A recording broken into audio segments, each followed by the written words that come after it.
Kirjaston editointihuoneen tasoskannerilla voit skannata fyysisiä valokuvia, omia dioja tai kehitettyä filmiä.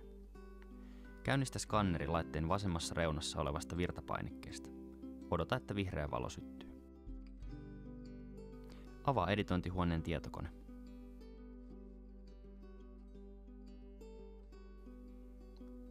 Löydät erilaisia filmipidikkeitä editointihuoneen hyllystä.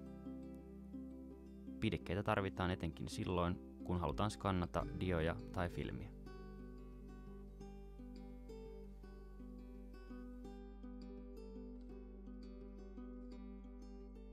Aseta skannattava materiaali oikeaan filmipidikkeeseen.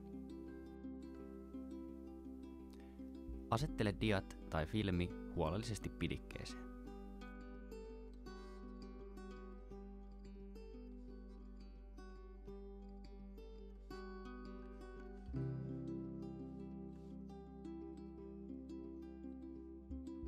Aseta skannattava materiaali skanneriin. Jos käytät filmipidikettä, irrota valkoinen asiakirja-alusta skannerista ennen käyttöä.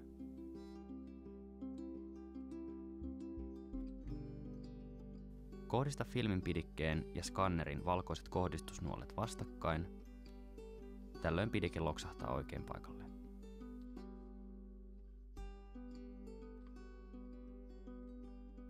Käynnistä tietokoneelta Epson Scan-ohjelma.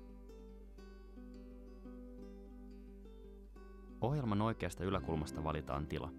Varmista, että käytössä on Full Auto-tila. Aloita skannaus painamalla skannaa.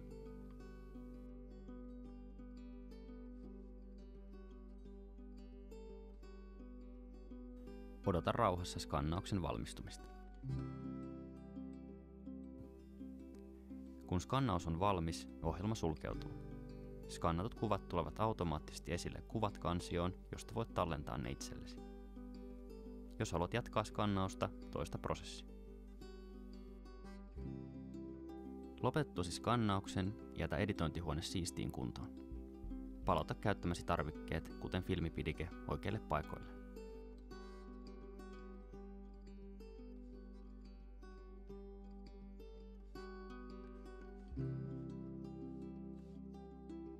Mukavaa skannausta ja hyviä kuvia!